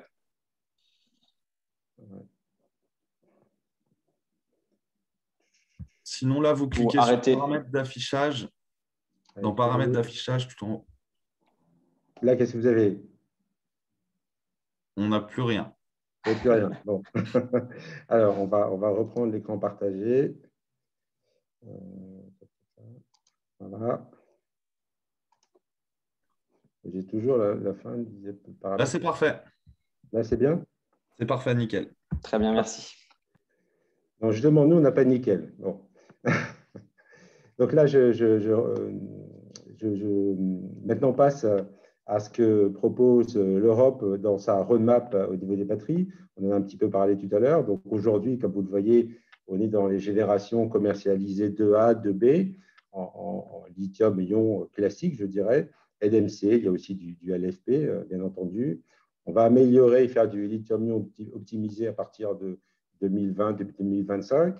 Aujourd'hui, toutes les annonces que vous voyez de ces gigafactories en Europe, que ce soit Northvolt, ACC, en France, Verkor et Tesla ce sont des lithium-ion, on va dire classiques, hein, même si elles peuvent s'améliorer. L'Europe prévoit cependant, et les industriels aussi, on va le voir tout à l'heure, d'aller vers des générations 4A, 4B, 4C, donc des générations qui vont utiliser des électrolytes solides avec, pour les générations 4B, 4C, des anodes en lithium métal. Donc, comme vous le voyez à droite, hein, donc, au niveau de ce fameux diagramme, aujourd'hui, on voit que seul, a priori, le lithium métal devrait se rapprocher des densités d'énergie que nous demande l'industrie automobile, c'est-à-dire un peu plus de 500 Wh par kilo et 800 Wh par litre. Il y a d'autres technologies hein, qui sont étudiées, bien entendu, hein, le lithium sulfure, sodium-ion, lithium-air, hein, mais aujourd'hui, elles n'ont pas la maturité technologique du lithium métal tout solide, hein, puisque certaines entreprises comme la nôtre sont déjà capables de le livrer, avec des contraintes hein, dont je n'ai pas parlé tout à l'heure ou très peu. La température, hein, aujourd'hui, notre batterie ne fonctionne qu'à partir de 60 degrés, hein, pour des questions de conductivité de l'électrolyte tout solide. Et évidemment, il faut que cette température baisse, et c'est ce à quoi nous travaillons pour 2025. Alors, pourquoi le lithium métal est particulièrement intéressant? On commence à le voir un petit peu ici en bas à droite. Le lithium métal a une densité d'énergie, un potentiel d'énergie qui est à peu près 10 fois celui du graphite. Voilà. Il y a d'autres avantages, mais c'est un des avantages évidemment principaux. Si je passe au slide suivant, donc au niveau de la recherche académique, donc la recherche académique française aussi, hein, qui n'était pas le cas il y a 10-15 ans, mais se met maintenant au lithium métal et au tout solide, avec les acteurs les plus importants qui travaillent sur ce sujet. Donc, je peux citer le Collège de France. On a vu Jean-Marie Tarascon tout à l'heure qui était cité. Il fait des cours au Collège de France et ces derniers cours qui datent de 2019-2020 expliquent, et j'ai pris quelques slides ici, l'intérêt du lithium métal tout solide. Donc, le Collège de France, RSDE, au niveau de nos universités françaises, Amiens, Grenoble, Lyon, Nantes et Toulouse ont des grands spécialistes du lithium métal et du tout solide. Et on travaille avec eux dans des programmes de recherche. Quelques slides là du cours de Jean-Marie Tarascon sur les avantages des batteries tout solides. Donc, on a vu au slide du milieu, électrolyte liquide plutôt que solide, donc une amélioration de la sécurité puisque l'électrolyte solide ne s'enflamme pas. L'utilisation du lithium métallique qui seul, en fait, va pouvoir améliorer la densité d'énergie. Hein. Donc, le tout solide sans lithium métallique, a priori, n'est pas très intéressant. Cette configuration bipolaire aussi qui évite beaucoup d'électrolytes, hein, puisqu'on n'a pas besoin de mettre des électrolytes de chaque côté, contrairement au lithium-ion, va améliorer aussi la densité des cellules et surtout la densité des packs. Alors, au niveau des startups, hein, comme je le disais tout à l'heure, aujourd'hui, beaucoup de startups sont en train de naître, que ce soit en Europe, mais en particulier aux États-Unis, hein, sur le tout solide. On a l'impression que le tout solide va représenter le Graal des batteries dans le futur. Donc, nous avons beaucoup d'effets d'annonce, hein, puisque ces startups cherchent de l'argent et sont capables, grâce à ces nouveaux vecteurs financiers, les SPAC, les Spark, etc., de lever quelques centaines, voire centaines de millions de dollars, voire des milliards de dollars, pour des technologies qui sont encore en devenir et pour des entreprises qui n'ont pas tellement dépassé à ce jour les pics-boutons sur ces technologies, mais c'est quand même très intéressant de voir toutes ces entreprises innover sur ces sujets. Donc, Solid Power est en phase de rentrer en bourse, hein, il fait une IPO, et donc a mis à disposition du public, hein, donc ce n'est pas confidentiel, un dossier très solide, justement sur le solide. QuantumScape, vous connaissez aussi, travaille sur ces sujets-là. Et donc, j'aime bien la partie droite de ce slide qui présente toutes les pistes d'amélioration du tout solide aujourd'hui. La clé, c'est de rechercher l'électrolyte, en fait, qui va permettre le tout solide avec une bonne conductivité, avec un process de fabrication qui fonctionne bien, une compatibilité avec le lithium métal, etc., etc. Donc là, on voit les trois pistes sur lesquelles tout le monde travaille. Hein. Donc, la piste polymère, hein, donc Bolloré Blue Ocean travaille sur cette piste-là. On a aujourd'hui un polymère. Alors, on voit que ça pose des problèmes en termes de conductivité, hein, c'est le cercle blanc, parce qu'il faut évidemment le mettre à température. La piste oxyde, la piste sulfide. Aujourd'hui, comme vous le voyez en dessous, hein, la plupart des industriels travaillent sur ces pistes-là. Nous, de notre côté, au niveau Blue Solution, on travaille sur des polymères améliorés avec des polymères hybrides, hein, avec des céramiques. Et on regarde aussi les pistes oxyde et sulfide, même si aujourd'hui, on pense que le processus de fabrication peut être extrêmement difficile avec les oxydes et les sulfides, parce qu'ils demandent pas d'oxygène, pas d'humidité, ce qui est un petit peu complexe dans les usines, vous en conviendrez. Donc, ça marche très bien dans les boîtes à gants et beaucoup moins bien au niveau des processus de fabrication. C'est un petit peu la difficulté, hein, de toutes ces innovations que l'on voit apparaître aujourd'hui au niveau des médias, hein. Donc, il y a des choses qui fonctionnent en laboratoire, mais les mettre en production, faire des gigafactories avec un coût évidemment que demande l'industrie automobile est beaucoup plus difficile. Donc, malgré tout, comme vous le voyez en bas à droite, hein, la plupart des constructeurs automobiles travaillent et se sont associés avec ces startups ou avec des entreprises existantes sur le tout solide. Nos amis de Saft tout à l'heure, j'imagine, nous expliqueront aussi ce qu'ils veulent faire dans les prochaines années. Je terminerai juste sur le soutien de l'Europe et de la France, hein, puisque l'Europe, à travers différents programmes, soutient les industriels, soutient aussi évidemment la recherche académique française en particulier. Le plan Horizon Europe, c'est 85 milliards d'euros. Au niveau des batteries, sur les 7 prochaines années, au niveau des batteries, c'est à peu près 900 millions d'euros. Et dans les 2 prochaines années, 200 millions d'euros. Donc, il y a énormément d'argent, en fait, qui vient de l'Europe pour soutenir la recherche académique et les industriels qui proposent ces innovations. Au niveau de la France aussi, le plan de relance PIA 4 a proposé quelques centaines de millions d'euros et nous travaillons en particulier au sein du comité stratégique de filière. Il y a un GT Batterie qui s'occupe de ces sujets-là. Nous avons fait des propositions à Bercy pour recevoir dès l'année prochaine au moins une cinquantaine de millions d'euros. Je ne parle pas de Blue Solution, hein, je parle de la filière batterie. Hein. Voilà. Il y a tout un ensemble d'organismes aussi, hein, qui travaillent sur ces sujets, Batterie Europe, BEPA, il y a des organismes qui regroupent les industriels, qui regroupent la recherche académique pour avoir une cohérence en fait dans la recherche et dans l'industrialisation de ces nouvelles batteries. Voilà en quelques mots ce que je pouvais vous dire sur les batteries tout solides, et s'il y a un peu de temps pour les questions, ce sera avec plaisir que j'essaierai d'y répondre. Merci Olivier en tout cas pour cette présentation vue générale des approches batteries tout solides. La petite piqûre de rappel aussi sur l'importance de l'Europe, notamment quand on parle de financement de programmes de recherche dans le domaine. Philippe, est-ce qu'on a une ou plusieurs questions? Je pense qu'on a le temps pour au moins une question, si on a une question au niveau du chat. Oui, on a une question au niveau du chat de la part de M. Guillaumard sur la comparaison d'impact batterie tout solide avec impact batterie lithium-ion en termes de coûts, sans donner des chiffres précis, mais des ordres de grandeur. Est-ce qu'on est sur des coûts équivalents ou est-ce qu'il y a une différence entre ces 2 technologies d'un point de vue économique?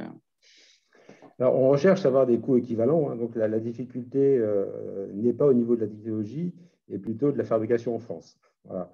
Donc aujourd'hui, on va dire qu'on va être un petit peu plus cher au niveau du pack, hein, quelques 10-20% plus cher au niveau du pack. Par contre, on n'a pas besoin de climatisation. Donc, sur le total cost of ownership, on est à peu près équivalent, hein, mais on est quand même dans la case premium.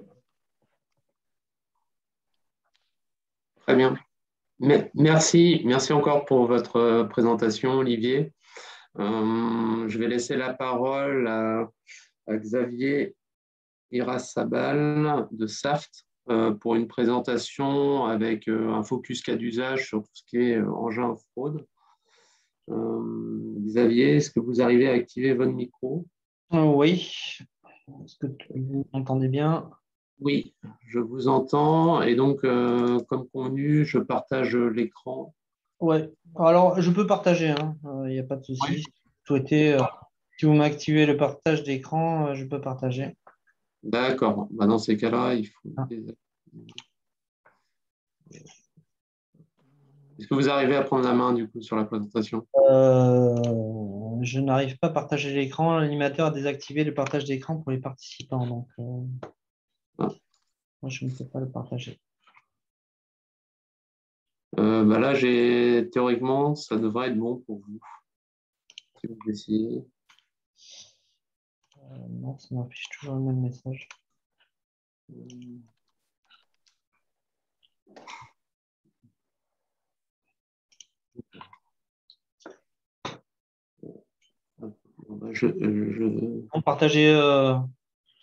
Partagez la présentation. Ouais. Donc, je me présente. Donc, je suis Xavier Assabal. Je travaille chez Saft à Bordeaux. Je travaille au centre de Bordeaux en recherche et développement. Je suis chef de produit sur le segment off-road mobilité. Donc, je m'occupe du portfolio de batteries, de la roadmap batterie pour tous les véhicules industriels. Oui, si vous le souhaitez, partager votre présentation. Il y a eu un souci sur les accès, mais c'est réglé. Vous pouvez partager normalement, c'est bon. D'accord, très bien. OK.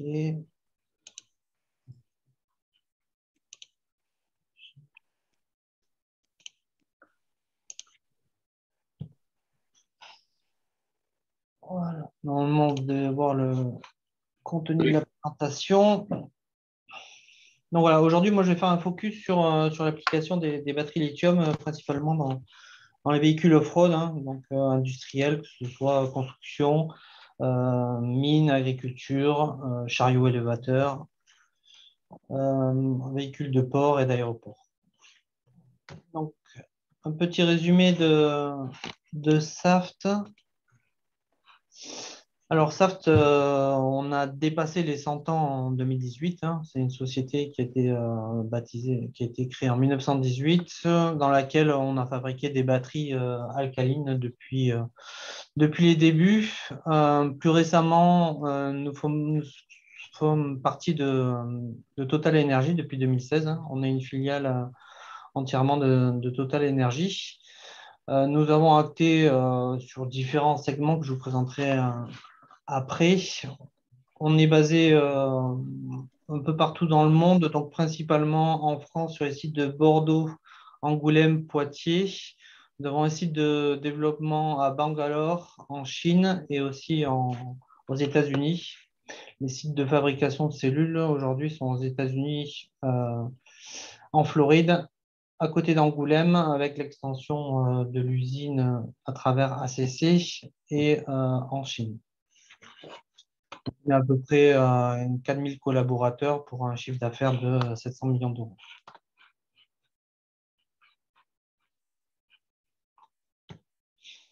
Donc Saft, on est décliné en 5 divisions, donc division mobilité, ESS qui s'occupe de toute la partie énergie renouvelable, Industrial Standby qui est principalement les batteries de secours, donc des batteries nickel-cadmium pour des grandes installations, mais aussi des batteries lithium-ion pour tout ce qui est backup de serveurs informatiques.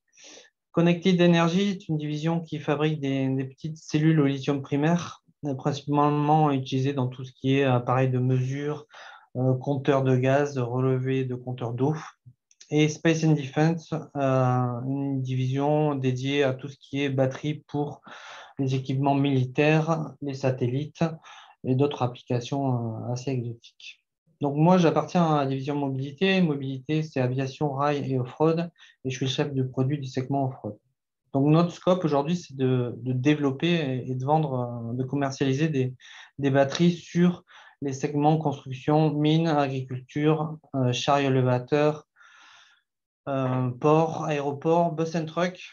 Et nous développons les cellules, les modules et les systèmes batteries entièrement, de la chimie au BMS à la partie mécanique. Donc tout le développement est fait soit à Bordeaux, à Bangalore ou à Jacksonville en fonction des marchés. Et nous développons en interne et ensuite nous sous-traitons la fabrication, soit des cartes électroniques, soit des composants mécaniques. Donc ça, c'est pour Saft. Et Saft a aussi deux JV, hein, une JV ACC qui est une JV entre Total Saft et Stellantis, le groupe PSA Opel Fiat. Donc là, c'est une JV dédiée à la fabrication de cellules pour l'automobile, pour les véhicules dont le poids ne dépasse pas 3,5 tonnes. Donc ça, c'est le marché clairement automobile. Et il fabrique des cellules et des modules. Donc, le focus aujourd'hui, c'est sur la chimie NMC et un gros volume. Donc, les sites prévus, ce sera un site pilote à Nersac à côté d'Angoulême. Et ensuite, il y aura une usine à Douvrin de plusieurs dizaines de gigawattheures et ainsi qu'une deuxième usine Kaiserslautern en Allemagne qui fera à peu près la même taille, de l'ordre de 32 gigawattheures. Deuxième JV pour Saft, c'est avec la société Tianeng en Chine, qui est un grand acteur de la batterie plomb, mais qui fait aussi de la batterie lithium sur des petits éléments 18650. Et aujourd'hui, une JV Tianeng Saft a permis je dirais, d'étendre les compétences de Tianeng dans la partie lithium avec l'expertise de Saft. Et Saft bénéficie des infrastructures et des usines de Tianeng pour fabriquer en grande quantité des cellules lithium. Donc les marchés sont le e-bike, le véhicule électrique en Chine, mais aussi à l'export, les cellules Tianeng peuvent être utilisées dans tout le groupe Saft pour le SS et le off-road. Donc la JV Tianeng Saft Energy aujourd'hui se focalise sur la chimie LFP. Un petit portfolio des chimies, bon, il y a beaucoup de choses qui ont été présentées. Chez Saft, on a démarré avec le NCA. Aujourd'hui, on travaille principalement avec le NMC, le LFP. Et ensuite, il y a pas mal de chimies, je disais exotiques, qui ont été développées pour la défense et l'espace. Donc, globalement, Saft est un fabricant de chimie. On est chimiste depuis 100 ans et on développe des chimies sur mesure pour nos applications et pour nos batteries. 3 niveaux de cathode, NCA, NMC, LFP. Et pour les anodes, aujourd'hui graphite. Et on a développé aussi des anodes titanate. Le cœur de notre activité off-road, mobilité, aujourd'hui utilise des cellules NMC, LFP et LTO. Donc, en fonction des besoins de nos clients, on peut choisir la chimie qui correspond le mieux à l'application. Et je vous expliquerai la suite pourquoi.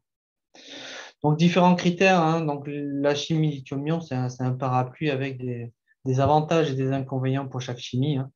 Donc, on voit que pour les chimies énergétiques, c'est NMC, LFP. Pour les chimies de puissance, on peut avoir du LFP de puissance, du NMC de puissance ou du LTO qui apporte très longue durée de vie et beaucoup plus de densité sur des régimes d'IC. Sur les formats, on est multiformat. On travaille autant en gros cylindrique qu'en petit cylindrique avec notre JV Tianeng Saft Energy, mais aussi on a développé des formats prismatic hard casing et pouch. Donc là aussi, en fonction des applications, on choisit le format le plus adapté. Pour le off-road mobilité, aujourd'hui, la tendance sera des prismatic hard casing et des cylindriques. Alors, les chimies appliquées off-road, c'est là où je vous parlais du parapluie de chimie applicable. Donc, un panel off-road quand même très, très large en termes de type de véhicule. Ces véhicules vont de la petite machine 100% électrique à des machines de plusieurs dizaines de tonnes devant travailler 24 heures sur 24 dans des conditions assez particulières comme les véhicules de mine. Donc, on a vraiment un éventail de véhicules et de types d'applications qui est assez large. Et si on compare en fait chaque application, il n'y a pas une chimie qui permet de répondre à toutes les applications. C'est ce que tout le monde aimerait, mais aujourd'hui, on s'aperçoit qu'il y a des avantages, des inconvénients qui font qu'on est bien plus compétitif avec telle ou telle chimie suivant l'application. Donc, quelques exemples. Aujourd'hui, les petites machines compactes, électriques, industrielles, où l'autonomie est le critère numéro 1 et l'espace est quand même relativement réduit. La technologie NMC permet vraiment d'atteindre ces caractéristiques. Aujourd'hui, c'est la chimie qui possède l'énergie la plus dense et dans le futur aussi. Donc, on adresse tous les petits véhicules avec cette chimie-là. Maintenant, des véhicules où l'espace est moins compté, où la masse est aussi moins comptée, typiquement dans le chariot élévateur, on travaille avec des énergies, des chimies LFP qui permettent d'avoir surtout un bon compromis coût-durée de vie dans des encombrements, je dirais, plus larges. sur toute la partie véhicule de forte taille, donc là, on retrouve à peu près les mêmes caractéristiques, hein. Donc en énergie, du LFP ou du NMC. Le choix dépendra vraiment de la densité d'énergie et du besoin, enfin, du volume du véhicule. Et pour des applications hybrides ou charge ultra rapide, on préférera des chimies type LTO qui permettent d'avoir un nombre de cycles très élevé en utilisation. On voit apparaître aussi, alors, dans les véhicules hybrides ou hydrogène, une tendance à utiliser principalement des cellules de puissance, hein. On est à des régimes de 4, 5C. Donc, on peut l'adresser en LFP de puissance à 4, 5C. Au-delà, le LTO fait mieux l'affaire. Sur les véhicules autonomes, tout ce qui est AGV ou même petit robot, hein, l'illustration, c'est un gros AGV, mais ça pourrait être un petit robot. Le LTO est quand même, a le fort avantage de pouvoir cycler quasiment 10 à 15 fois plus que les autres chimies. Donc, on peut avoir des cycles très, très courts avec une énergie très limitée dans le véhicule et répéter des cycles de nombreuses fois. La chimie marche bien dans le cas où le véhicule a un périmètre d'autonomie limité, c'est-à-dire que ses déplacements sont connus d'un point A et un point B, et on peut mettre en face une batterie avec la bonne énergie. Xavier, il vous reste 2 minutes. Alors, hop. Sur les tendances, hein, chimie, donc c'est quasiment les mêmes informations que mes collègues. Aujourd'hui, 2 tendances. On va enrichir le NMC afin d'augmenter encore la densité d'énergie. Donc là, ça suivra vraiment la tendance de l'automobile. Pour ce qui est du LFP, encore 2 marches. On peut densifier un peu plus le LFP pour avoir une meilleure densité d'énergie. On peut aussi apporter du blend ou LFP afin de remonter un peu son niveau de tension. C'est sur lequel on travaille pour le futur. La technologie solid state, nous, on la voit plutôt aux alentours de 2027 avec un démarrage pas sur l'automobile, mais plus sur des applications un peu plus pointues dans la défense ou l'aviation, et ensuite une plus grande généralisation sur les autres activités. Donc là, tous ces portfolios, aujourd'hui, on le développe en interne chez Saft. On a un groupe dédié au solid state et aux chimies avancées qui nous permettent d'intégrer au fur et à mesure ces chimies à nos plans produits. Les technologies batterie pour les véhicules off-road, donc on reste sur les mêmes besoins de marché et on voit qu'on adresse ce marché-là avec des basses tensions démarrant à 24 volts pour des transpalettes, par exemple. On augmente à 48 jusqu'à 96 pour des véhicules compacts. Et au-delà, je dirais d'une limite de 5 tonnes à peu près, on passe à des tensions supérieures. Donc, on peut aller 400 volts comme l'automobile ou 650, 700 comme le bus and truck qui sera plus appliqué sur des machines de plusieurs tonnes. En termes d'énergie, on voit vraiment des différences aussi, hein. On peut avoir des véhicules compacts à 10-30 kWh d'énergie pour tenir une journée d'autonomie. Des véhicules à 100 kWh qui se rapprochent à peu près de taille de batterie automobile. Et pour les gros véhicules, on peut monter jusqu'à 800 kWh. Et là, l'alternative de batterie swap ou de charge ultra rapide intervient puisqu'on peut arriver à travailler sur des cycles de 24 heures avec 200 kWh d'énergie en LTO, ce qui permet d'avoir des batteries moins imposantes et qui durent plus longtemps. Un dernier message sur la partie off-road. Globalement, nous, comment on voit le marché? On voit le marché très segmenté, hein, beaucoup de véhicules très différents. Chaque véhicule a malheureusement des volumes faibles, hein, comparé à l'automobile. Aujourd'hui, on ne peut pas répondre au marché du off-road comme pour l'automobile avec des gigafactories, hein. Et des environnements beaucoup plus sévères et une durée de vie supérieure qui sont demandés. Donc nous, aujourd'hui, pour adresser ce marché-là, en fait, on propose des solutions modulaires, hein. Donc on va mettre sur le marché en commercialisation début de l'année prochaine des solutions modulaires comme les photos que vous voyez à l'écran. L'idée, c'est vraiment de maîtriser la batterie dans l'ensemble de l'activité off-road, hein, peu importe le type de marché. On posera des modules de 48 volts qui s'adapteront au maximum au véhicule. Et à l'intérieur de ces modules, on peut faire évoluer la chimie afin de répondre aux différents usages. Donc ça, c'est le produit qu'on lancera début de l'année prochaine et qui, pour nous, permet de répondre à tout ce qui est batterie off-road. Donc voilà pour la présentation. J'espère que j'ai raccourci un peu la fin. J'espère que... Merci Xavier pour l'effort au niveau du timing. On a peut-être juste le temps pour une petête question. Philippe, si on a des questions dans le chat ou pas. On n'a pas encore de questions. Je propose qu'on attende 1 minute. La dernière fois, elles sont toutes arrivées au bout d'1 minute. Donc, si vous avez des questions, n'hésitez pas. Comme ça, on prendra une question dans le chat. Ouais. Ouais. Et sinon, en parallèle, Xavier, n'hésitez pas à mettre vos coordonnées dans le chat.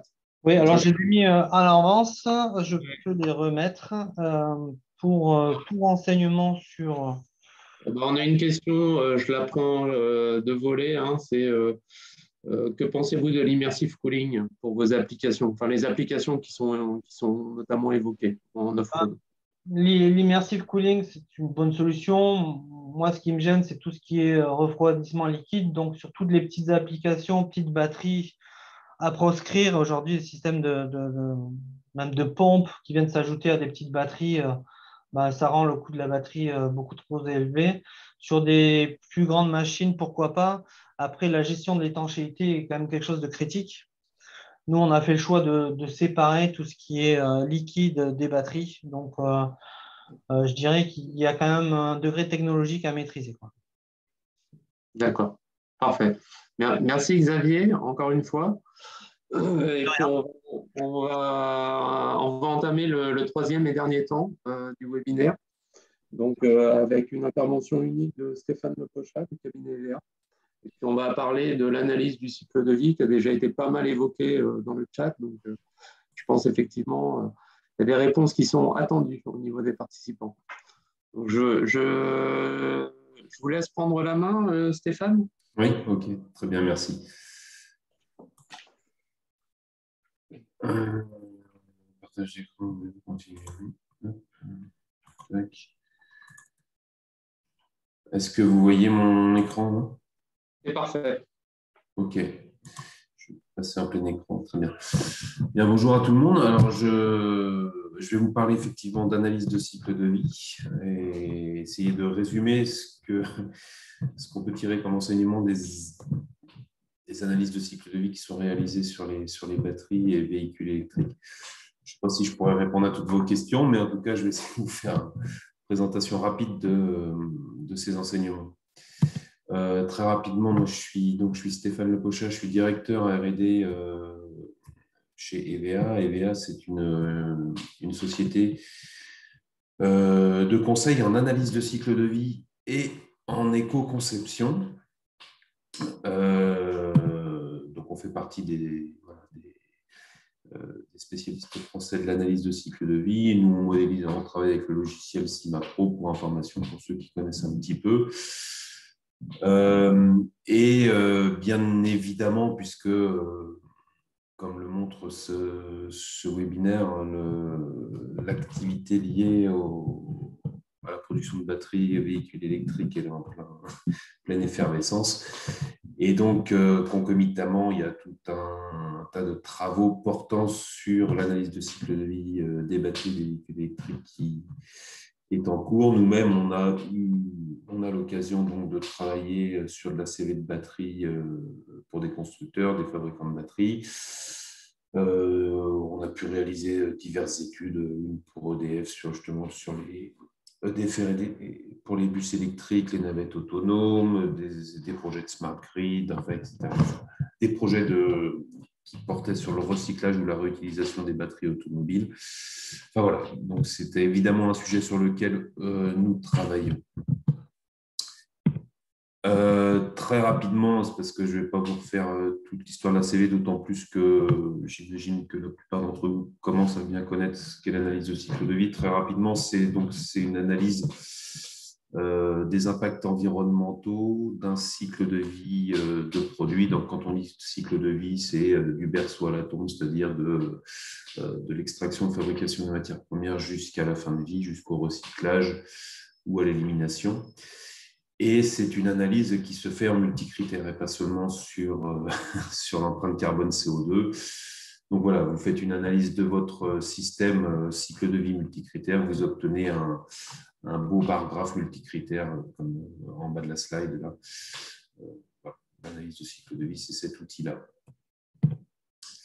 Alors, les enseignements, j'en viens directement à la conclusion et puis j'illustrerai ensuite avec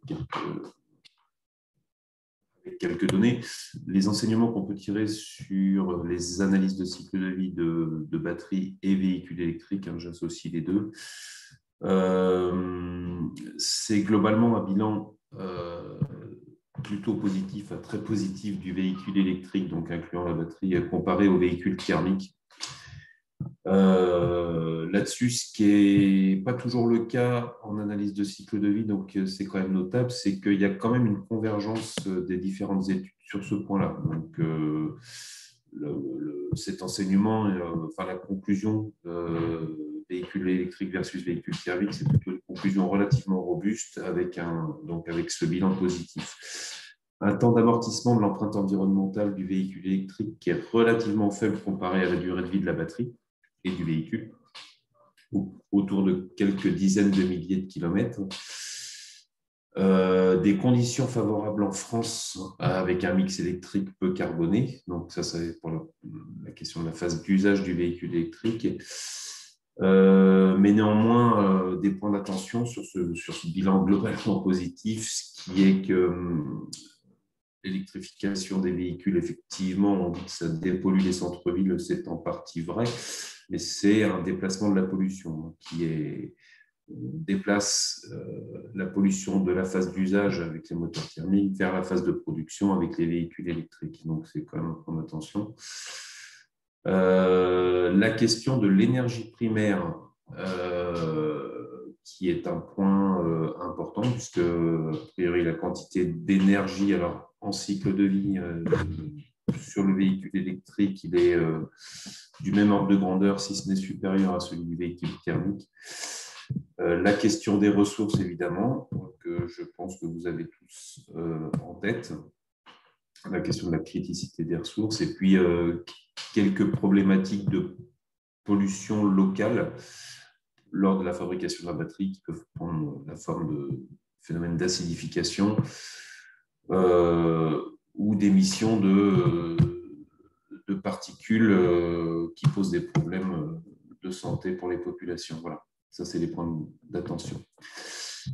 Globalement, ce qu'on peut dire aussi de toute la production d'analyse de cycle de vie sur les batteries et véhicules électriques, c'est que il y a certes une convergence sur les résultats, ce qui est plutôt une bonne chose, mais il y a aussi, faut quand même reconnaître que les connaissances ACV sont pour l'instant non stabilisées.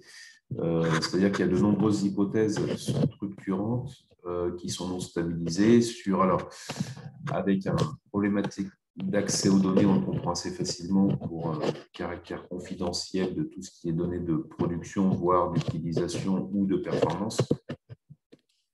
Difficulté d'accès aux données, ce qui peut rendre les analyses de cycle de vie problématiques. La rapidité des évolutions technologiques qui rend les résultats ACV relativement vite caducs.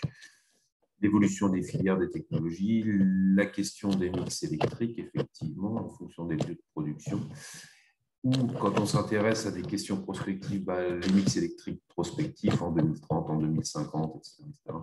Bref, globalement, il y a déjà une grosse production d'analyse de cycle de vie, mais le travail doit continuer, un travail d'analyse à affiner. Ce que ne dit pas la CV, c'est les enjeux sur les ressources. Bon, ça, vous l'avez en tête, on en a déjà parlé. Les problématiques de biodiversité, donc c'est un aspect qui est plutôt mal pris en compte par l'analyse de cycle de vie.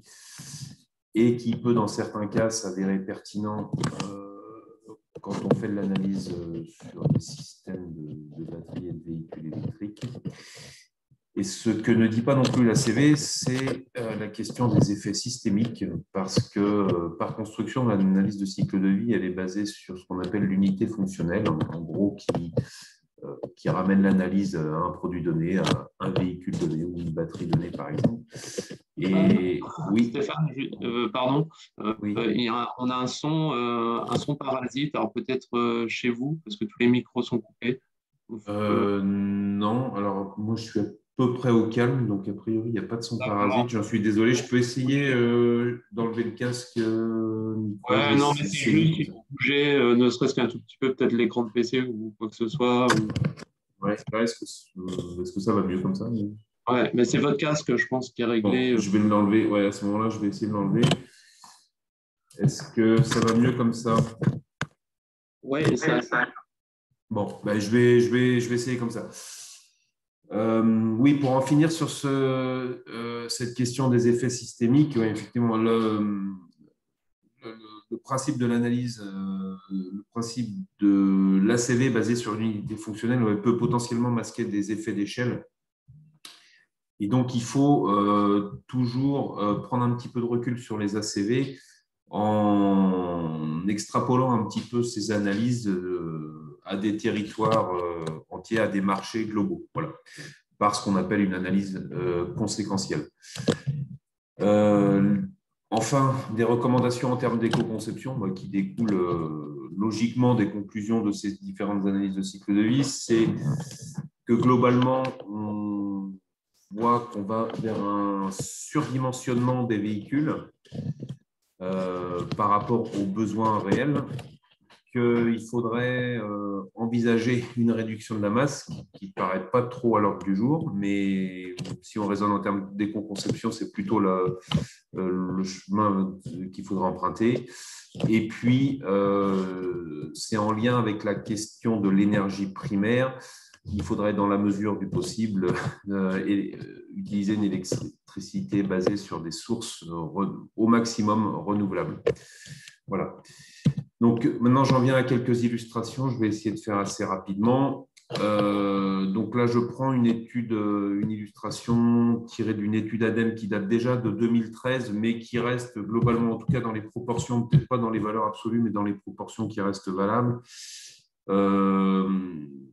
Sur l'analyse de cycle de vie d'un véhicule électrique, donc véhicule particulier sur 150 000 km, où on voit que on a une empreinte carbone totale de 9 tonnes CO2 équivalent, et que dans ce bilan global CO2, la fabrication de la batterie représente à peu près un tiers de cette empreinte carbone.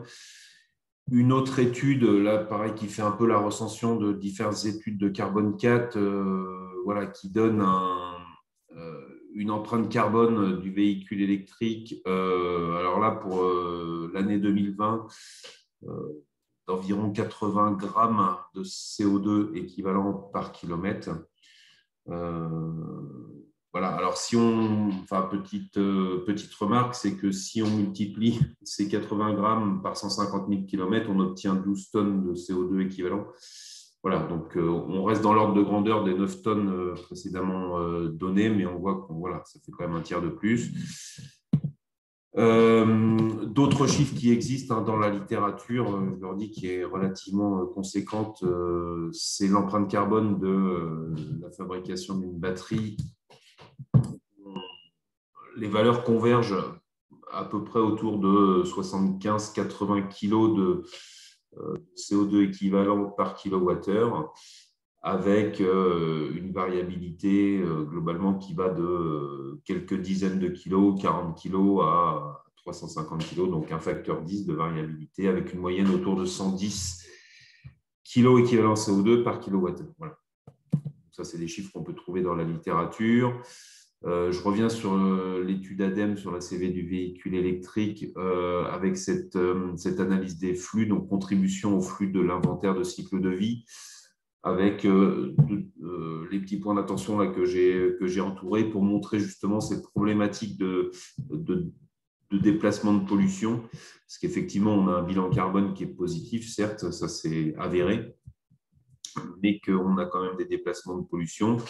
Je reviens sur cette problématique de consommation d'énergie primaire et sur les problématiques de pollution locale ou un peu plus globale avec l'acidification lors de la fabrication des batteries, donc avec émission de dioxyde de soufre et de particules.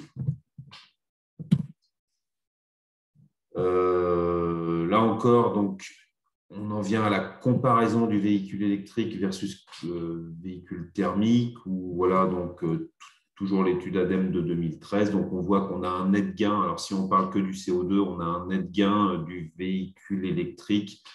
Là, en l'occurrence, sur une unité fonctionnelle de 150 000 km pour un véhicule moyen, donc tous segments confondus, où on voit que, là encore, les données convergent. Hein. Globalement, l'empreinte carbone de la fabrication du véhicule en tant que tel, il est doublé avec le véhicule électrique. Par contre, quand on étend l'analyse à la phase d'usage, on voit qu'au global, on a un bilan environnemental sur l'empreinte carbone plutôt très favorable. Le graphique de droite, voilà une comparaison des différentes empreintes carbone pour différents types de véhicules, différents types de motorisation. Voilà, on retrouve le chiffre d'à peu près 80 grammes équivalent CO2 par kilomètre. À noter que dans la comparaison avec le thermique, voilà, les analyses donnent quand même que sur du biogaz, le véhicule thermique biogaz, il fait quasiment mieux que le véhicule électrique. Alors, je parlais du temps d'amortissement. Là encore, les études convergent. Sur cette étude, toujours l'étude ADEME de 2013, on avait un temps d'amortissement qui est le temps à partir duquel le véhicule électrique devient meilleur, alors là en empreinte carbone, que les véhicules thermiques, donc autour de 25 000 km sur cette étude. Et sur une autre étude, transport et environnement, voilà, qui donne ce temps d'amortissement d'à peu près 27 000 km. Donc là encore, les chiffres y convergent. Je le redis, on ne parle ici que de CO2. Ce n'est pas vrai pour d'autres indicateurs. Donc, littérature également nombreuse sur l'ACV, donc on dit cradle to gate, donc la fabrication à la porte de l'usine, la fabrication de la batterie. Donc, on est là aussi capable d'identifier très finement les problématiques et l'origine des contributions des impacts environnementaux de la fabrication de la batterie, donc principalement sur les différents matériaux. On retrouve la poudre NMC, le graphite, le cuivre, l'aluminium, etc. etc.